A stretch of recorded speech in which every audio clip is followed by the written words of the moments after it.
Sekitar 1.000 buruh pekerja yang tergabung dalam Gerakan Pekerja, Buruh untuk Keadilan, Gebuk, Sumsel, menggelar aksi unjuk rasa menolak kebijakan pemerintah dalam penetapan upah minimum tahun 2024 yang tidak layak bagi kehidupan buruh pekerja. Senin, tanggal 27 November tahun 2023. Masa aksi, mengawali aksi unjuk rasa di kantor Wali Kota Palembang, para buruh pekerja meminta Wali Kota Palembang untuk menaikkan upah minimum Kota Palembang tahun 2024, walau sudah ditetapkan oleh Dewan Pengupahan Kota Palembang dengan kenaikan sebesar 3,86% atau sebesar Rp136.508,37, masih perlu keputusan Gubernur Sumsel.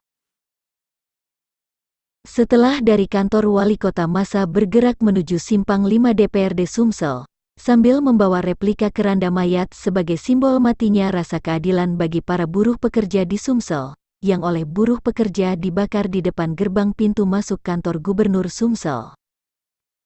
Setidaknya ada beberapa tuntutan para buruh pekerja Sumsel diantaranya, menolak upah murah, menuntut kenaikan upah minimum Provinsi Sumsel tahun 2024 dan upah minimum Kabupaten Kota tahun 2004 sebesar 15%, menuntut Gubernur Sumsel dan Wali Kota Bupati Sumsel untuk memberikan subsidi pangan kepada pekerja buruh formal maupun informal sebesar 300.000 atau beras 20 kg per bulan.